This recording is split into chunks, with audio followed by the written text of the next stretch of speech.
Hi, this is Susan from Frugal, and today I'm going to help you understand silhouette cut settings. Now, understanding the cut settings in Silhouette Studio is one of the biggest factors in getting the perfect cut every single time.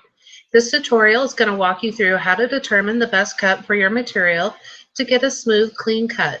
I will also explain the different cut setting features and what they're used for, as well as some common problems and how to fix them.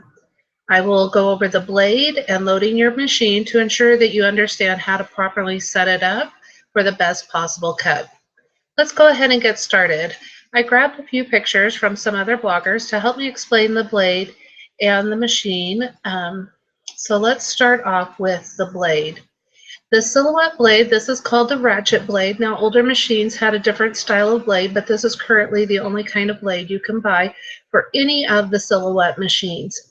And some of the people don't understand that the cap of the blade is actually a part of the blade. This is normally screwed on, and so you don't typically see it off. But this comes off so that you can clean your blade out, because sometimes when you're cutting material, little pieces of material go up this hole and get stuck on your blade, or if you're cutting little tiny pieces of vinyl, sometimes they'll get stuck on the tip of the vinyl. So unscrewing this cap and being able to clean out the blade can often help fix problems that you're having. This tip of the blade is cut at a 45-degree angle, and it should spin in a full 360 degrees. Now, to test this, I like to put the tip of the blade there against my fingernail, and I'll move this housing around in a circle, and I can see if the blade is spinning. Sometimes just doing this, if the blade is jammed up on something, that can loosen the blade again. So being able to do this is a good thing for sometimes troubleshooting problems. It's hard to see in this picture, but this cap actually has two little flat sides that can help you grip it. When you take it off, make sure that you screw it back onto this white piece with the red. Make sure it's screwed on tight so there's no gap between the cap of the blade and this base here. The slightest gap can and will make a difference in how your material cuts. The blade will only expose to 1 millimeter in length, which means that each of these 10 settings around the blade are only 1/10 of a millimeter. So a blade at a 1 is very difficult to see coming out of the tip of the blade, but it's there. And so going from a 1 to 2 is going up 1/10. I like to tell people to imagine a brick wall between the 10 and the 0. And when you're adjusting your blade, you never want to go from the 0 to the 10 or the 10 to the 0. Instead, you're going to want to adjust all the way around to reach those numbers. This part of the blade up here is called the collar of the blade, and this is the part that's going to fit tightly to the top of your blade holder. So you want to make sure that this piece is in contact with the blade holder. This is the threaded section of the blade, and sticking out from this threaded section is a little fin, a little shark fin. And this is kind of a visual cue to help you know where to line up the blade. And then this piece that comes with the blade is an adjuster. This is for users of the original Silhouette machine or the SD machine, whose machines were created before the ratchet blade, and this will help you adjust it. If this comes on your blade, take it off and don't try and put your blade in the machine with this on, because it just won't fit. So the next thing we have then is putting the blade into the machine. And when you put the blade into your machine, assuming you have a portrait or one of the Cameo machines, you're going to want to put this fin towards you at a 6 o'clock position. It's going to line up with this gap in the blade holder, and the collar of the blade here is going to fit all the way down to the top of the blade holder. There should not be any gap. Again, if you can imagine that 1/10 of a millimeter is the difference between blade cutting, the slightest gap between the collar of the blade and the top of the blade holder can and will make a difference in how your material cuts. Sometimes these kind of are difficult to get in, like on a new blade or a new machine. If it's kind of stiff when you're putting it in, you'll want to gently push down on the blade with one finger while gently pushing up on the blade holder with the other finger to make sure that you're getting a nice tight fit. Once the blade is secure, fully down in the blade holder, you're going to lock the blade in the locked position. Now this 2 and 7 o'clock position is the locked position. This locking lever can come off your machine, and you'll want to pay attention if that happens, because this fatter part of the handle, see where it's wider here, where it connects to the circular piece? Down here it doesn't have that wide edge. This wide edge needs to be pointing in the air when you put it back on the machine, because if it's not, this wide part can hit the rollers as it's moving across. So you want to make sure that this is fully locked, and you can test that if you gently try and tug on your blade to see if it will move at all. It shouldn't move. It should just like lift up to the top of this blade holder. Just so that you understand, because I will be mentioning them, this is the motor of the machine. Sometimes when you have trouble or hear any kind of grinding noise or any kind of noise that you shouldn't expect, if you turn off your machine and move this back and forth across the machine a few times, that can reset it and get it back on track. For those of you that have an older Cameo 1 or portrait machine where this housing is black, it's often easy to miss a piece of clear blue packing tape that's on this left side of the motor. That can impact how things cut. So when you have it pushed over to the right, just double check on this left side of the motor and make sure you don't have any clear blue packing tape.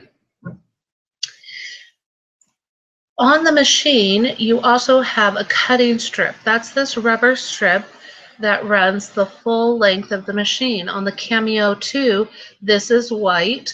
On all the older models of the machine, the strip is black. And while it's not uncommon for little dips and nicks to be on this cutting strip, you want to feel along the cutting strip. If your machine is used and you're having trouble with cutting and missing in certain areas, you'll want to feel along this strip and feel if there's any gouges or divots or dips in it.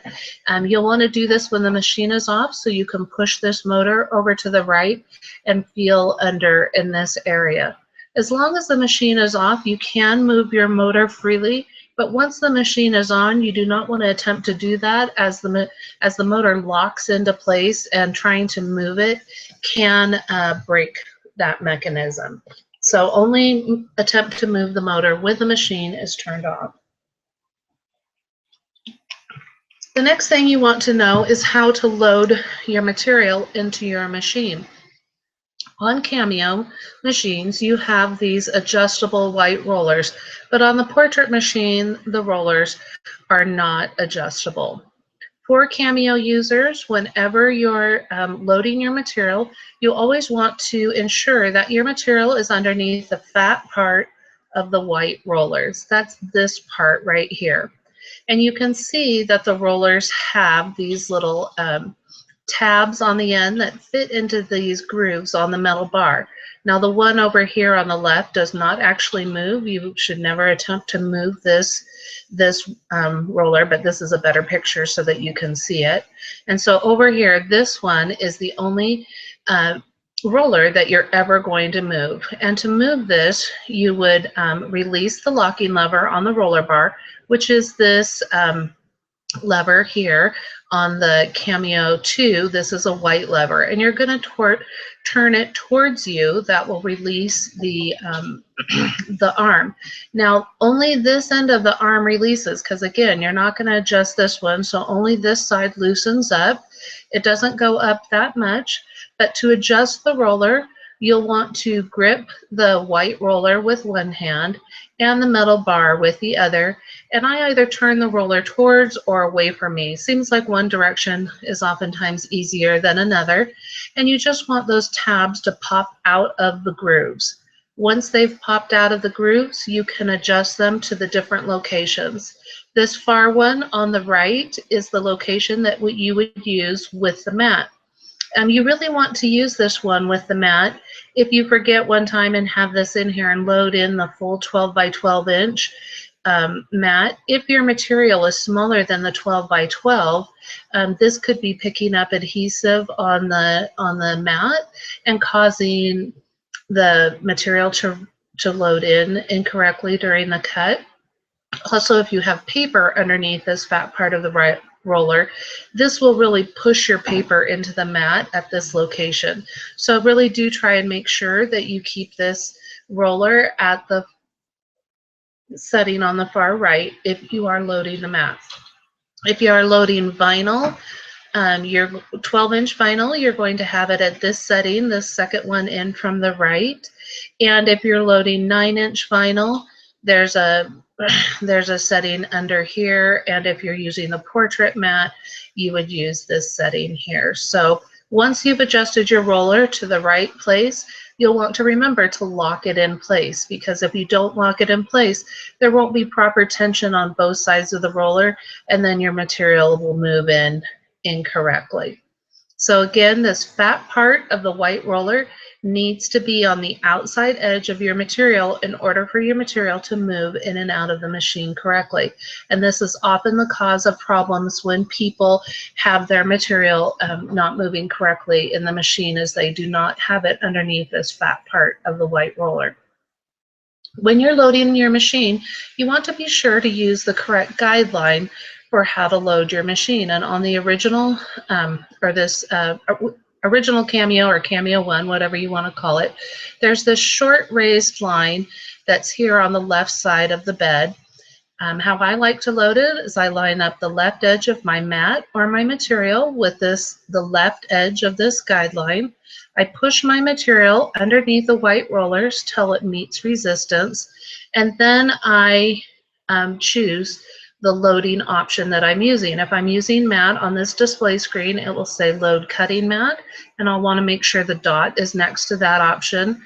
If I'm using rolled materials like vinyl or heat transfer vinyl, I would want to make sure that it's on load media if I am not using the mat. So pay attention to that on this model of the machine. That's sometimes easy to get mixed up. On the touchscreen Cameo, the Cameo 2, it clearly says load cut mat or load media. It's not too hard to confuse those on that machine. On the portrait machine, you actually have 3 loading guidelines. The one on the left is for the cutting mat. The one in the material is for media without the cutting mat. And the one on the right is if you were cutting our stamp material that has its own special mat, and that will keep the stamp material to the right of this roller so that it's not getting underneath the roller, which would impact how that stamp material is being cut. On the portrait machine, this top button with the grid is the load cutting mat, and the second button down just looks like a blank piece of paper is the load media option. The third button would be your unload. So those are things you want to pay attention to in terms of loading and setting up your machine. Now, when you have some material and you're ready to cut, you want to go to your cut settings window, and the first thing you want to pay attention is what happens to your cut lines when you go to the cut settings window. In any of these any of these windows here, these different icons up here, the cut lines will all look the same. They'll be by default this light red color. But when you select the cut settings window, and that's the icon here that looks like the blade, some people think it looks like a pencil with a cap on it. Now, if my icons look different on my software, it's because I'm using the business edition and it gives me the 2 rows of icons. So just look around on your machine. Don't panic if you don't have as many icons as I do, because like I said, I do have the business edition, and that provides me with more features of the software. So in this screen then, in the cut settings window, as soon as I clicked over here, you could see that my cut lines turned a darker red. Now, this is because these cut lines are all active, but this is often confusing to users when they look over here under this cut style for selected shape and see that no cut is selected. And that's because this section says cut style for selected shape. And as you can see, I do not have any shape selected. But if I were to go ahead and select this shape, you would see that it jumps down here and says cut. So the thing that I want to pay attention to is, did my lines turn a darker red or a darker version of themselves when I came to this window? If they didn't, that would indicate that the cut lines are not turned on. And this is often the problem when people send their design to cut. It says job complete, but their machine never made any kind of cutting motions, and that's because the cut lines were not active. If my cut lines were not active in this screen, you could see that they are a different color than the ones that are active. So you would just need to select the image and choose the correct ones for to activate, whether you want to have a cut edge or cut. This can be a little bit confusing when it comes to print and cut images that you've purchased from the store, the Silhouette Design Store, because print and cut images are grouped together. So even with them selected, they say no cut. If I were to ungroup this image and pull it apart, you could see that this image is set to no cut. The picture of the bird is no cut, while the outline of the picture is cut. So, but as long as they are grouped together, it will say no cut. So that's something to keep in mind with print and cut images. Generally, images that you purchase from the store are going to be set correctly. You don't need to worry too much about those. And any of the creation tools that you use along the side here to create images, those will automatically default to the cut setting. So for the most part, you can really ignore this. For most users, they're going to cut on the standard mode. There is an option for advanced, and I won't take the time to go through it here, but advanced mode is an option when you have multiple colors and want to cut by the various colors. You can isolate out which color you want to cut by, and then only that image with that color will cut. And you can see here again, I have a darker version of this line. Everything that's set is off.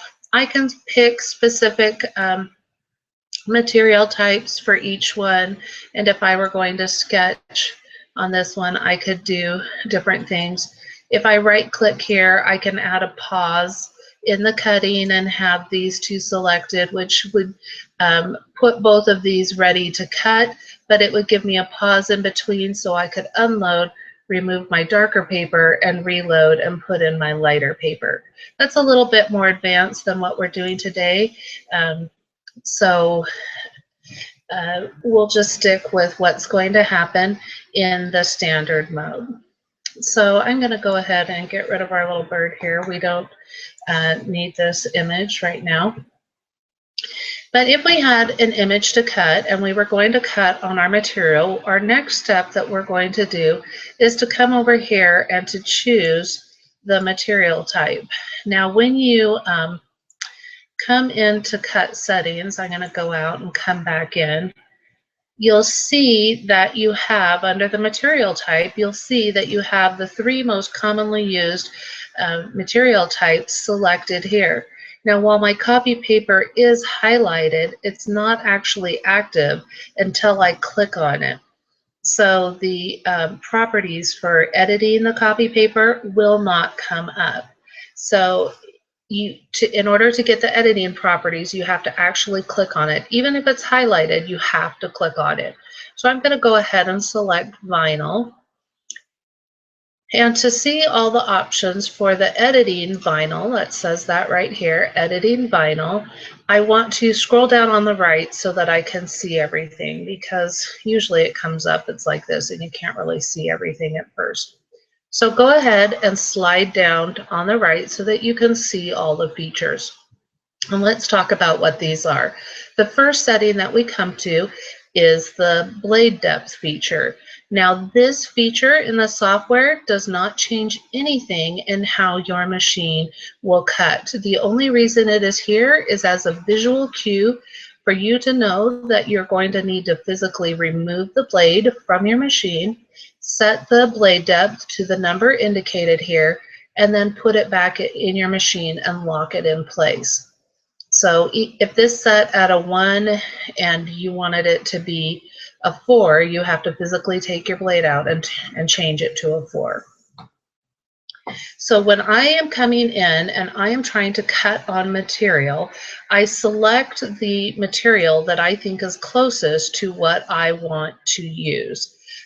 Sorry, I kind of jumped around a bit, but let me go back and explain this.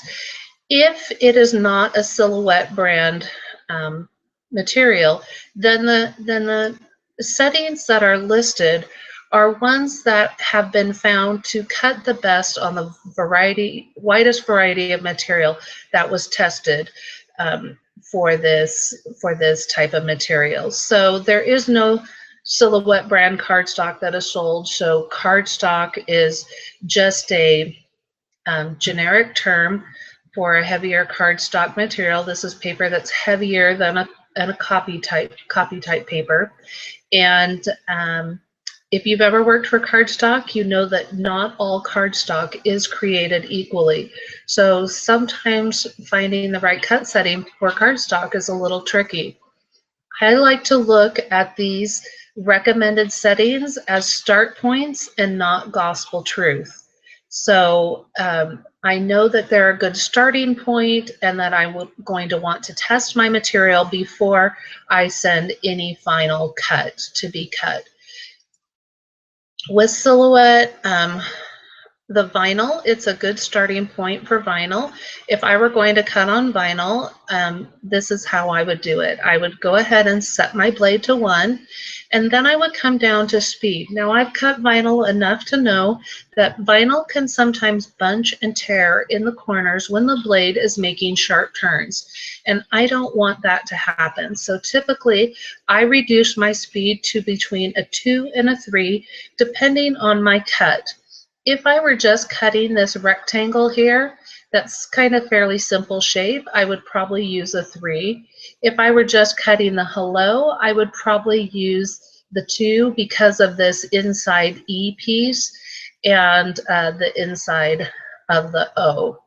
So generally between a 2 and a 3. I do this for pretty much all material. Now, some cardstock will not may not cut correctly even on the 2. Some of it makes you go all the way down to a 1. I try to avoid that because I'm impatient, and it seems like to me there's a big speed difference between a 1 and 2, but that's probably just me because, again, I'm fairly impatient with stuff like that. So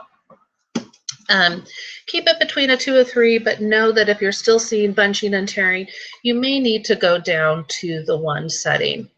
Then I keep the thickness at the recommended setting because the thickness I like to think of as pressure, not thickness. It means the downward pressure of the blade.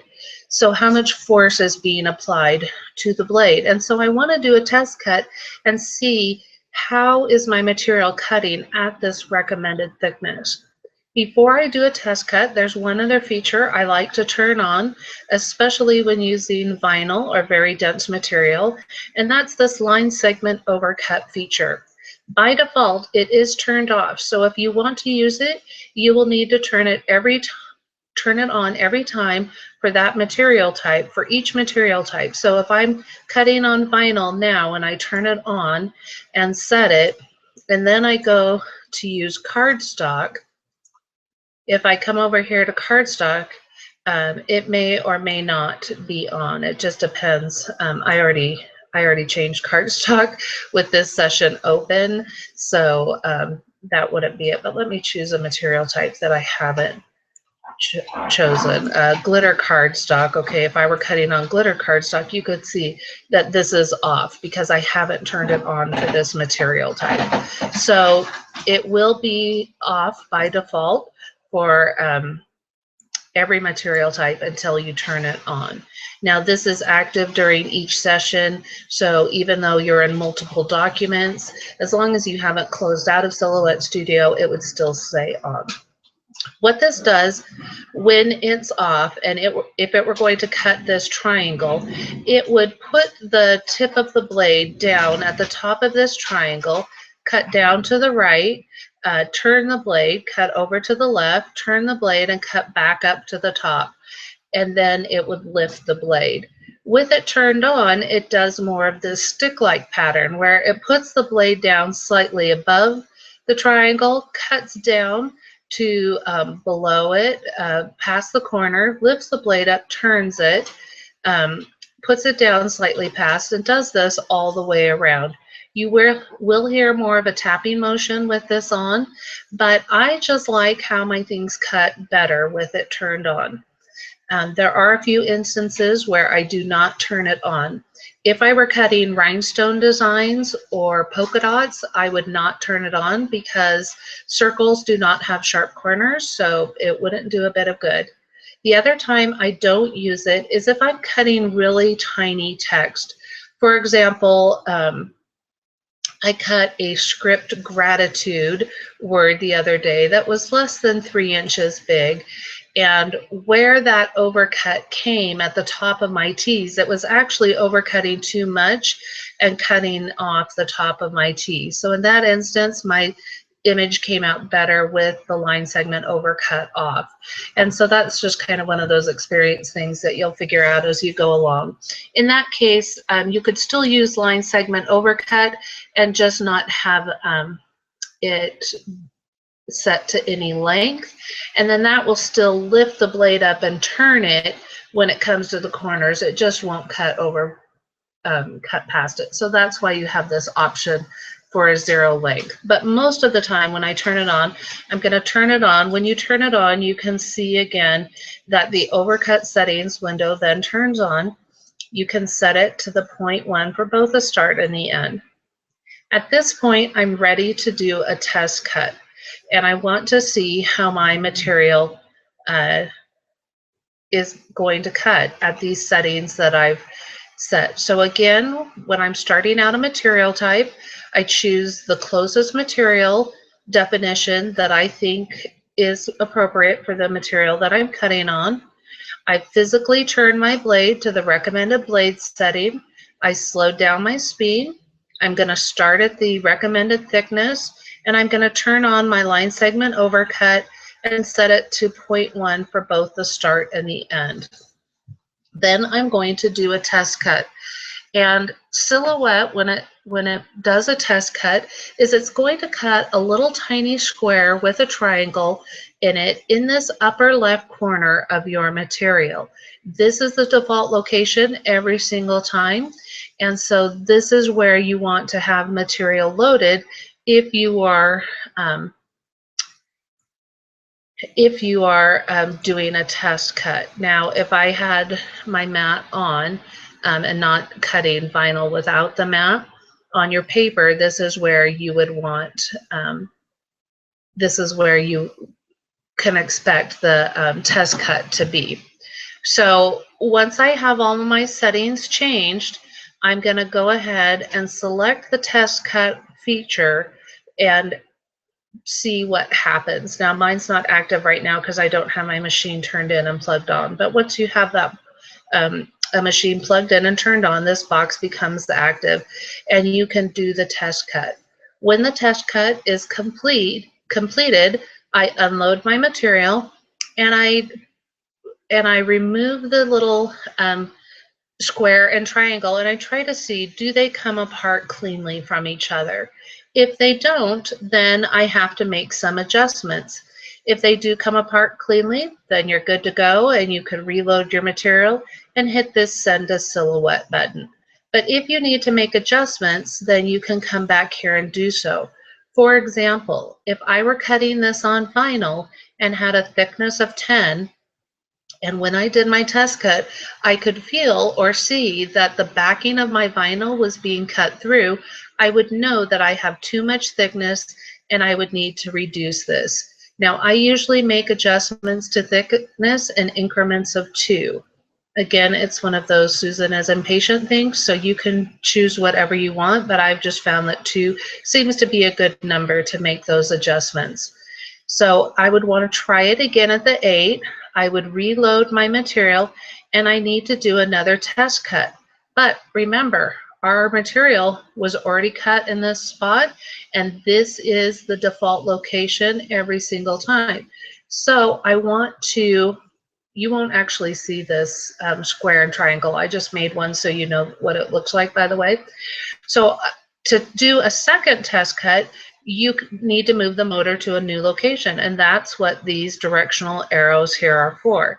Now, at the starting location, you can't go up or use the left one because there's no further direction for that to go, but I like to just hit the right, and I hold it down, and just doing one single click moves at very, very small space. So you'll need to hold it down. About the time it starts to pick up speed is about the time you want to let go during that first movement. And I like to just move my motor so that it's somewhere over here, and we'll cut a new test cut somewhere here to the right. Now, again, you're not going to see this square and triangle, but that's where our motor would be. I would move it to this location, and I would do a second test cut.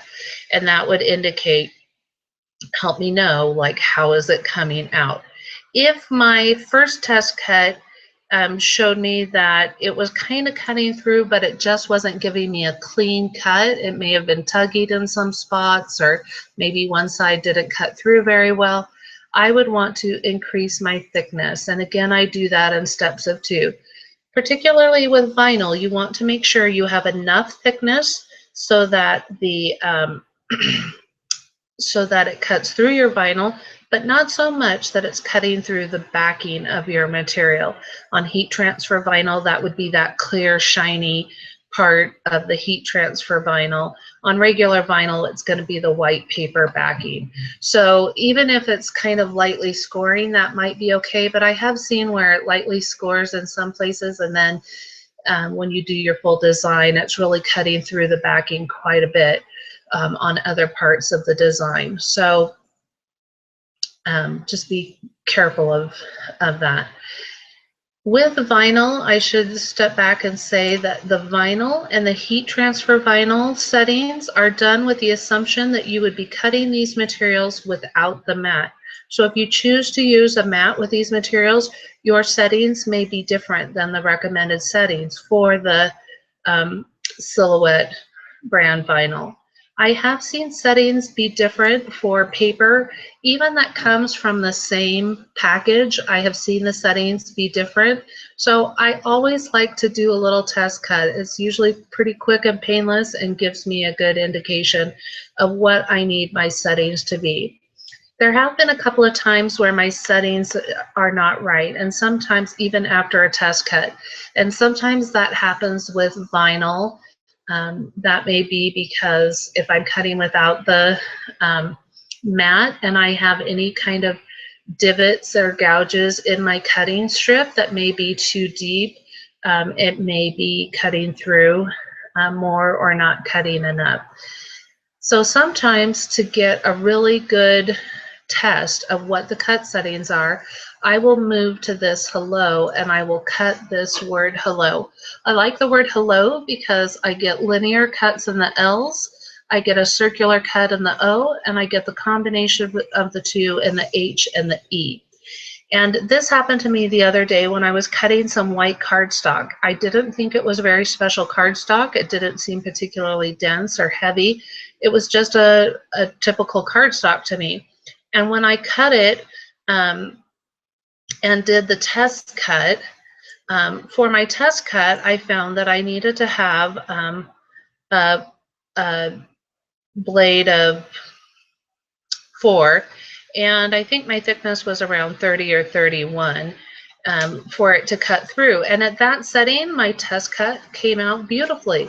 So I thought I was good to go, and I went and cut my design, and when I pulled my design out, it had only lightly scored my material. So I knew that that was not the right cut setting for that material. In that case, I retested using the word hello, and in that particular case, this was really unusual, but I did find that my blade needed to be at a 9 with a thickness of 31 before that actual design would cut out of the material. So sometimes using that word hello is better. If you have really expensive material and don't want to waste it, and you don't feel totally comfortable with the results of the test cut, I would go ahead and test cut the word hello before you just, go for it. There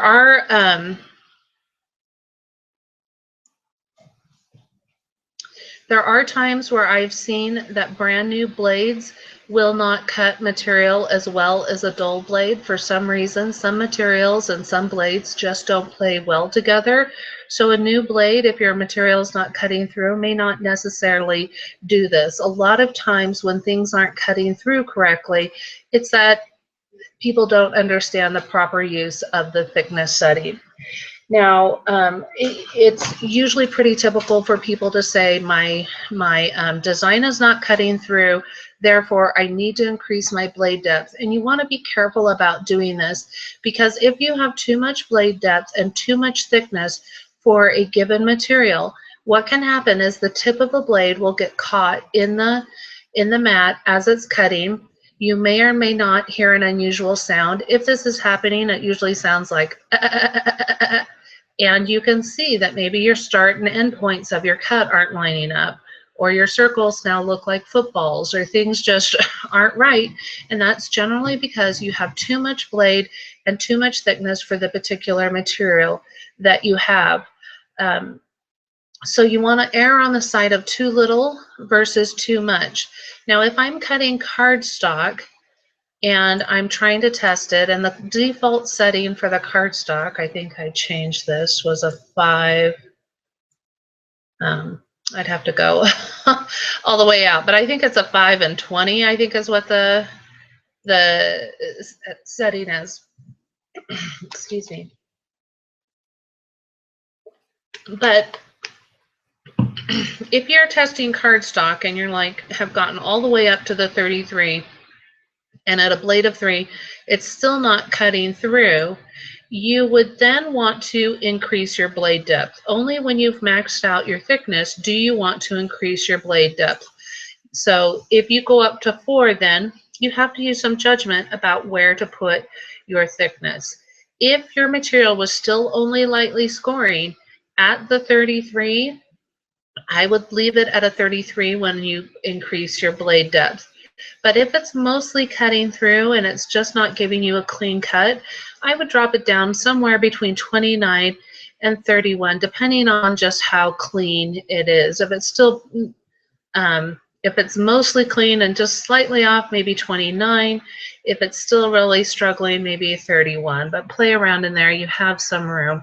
And that's the only instance in which I increase my blade depth, is after I have maxed out my thickness. Because again, you want to err on the side of too little versus too much. When you're cutting your blade at settings that are too high for your machine, you're more likely to chip your blade and dull your blade and to ruin your mat. So you want to be careful of that.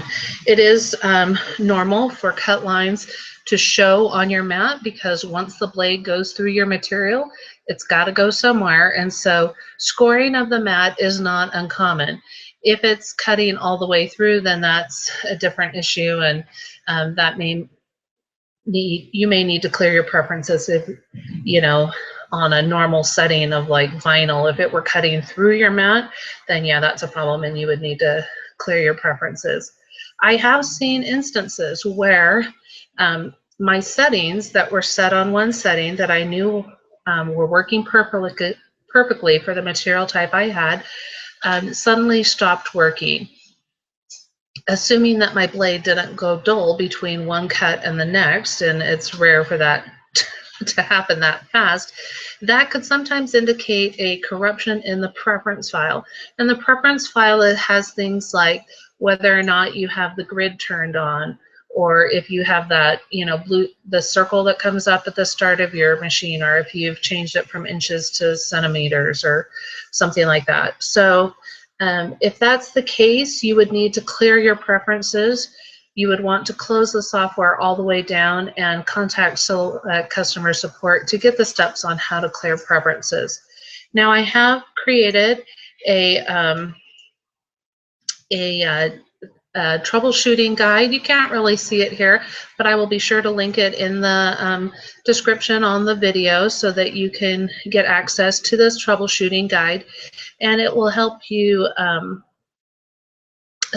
be able to pinpoint the problem you may have and the possible fix for it. So that is our my tutorial there on the cut settings. The only other thing on here is the advanced. You don't ever really need to do this, but if your material is spitting out the back, that's because this feed option is set to feed and not return to origin, and you would just want to adjust that. But for the most part, you can leave those advanced settings alone and ignore them. I hope that this has helped you understand cut settings better, and that you will have a better time at cutting your material, and follow some of these best practices of adjusting and doing the test cutting, and getting a clean test cut before you make your final cut will really save a lot of frustration down the road, as well as a lot of expense and wasted material. I'm Susan. My blog is frufrugal.com. You can find me on Facebook and Instagram, and I'm always happy to answer your questions, so feel free to leave a question in the comment if you have any further questions. Thanks for watching, and have a great day.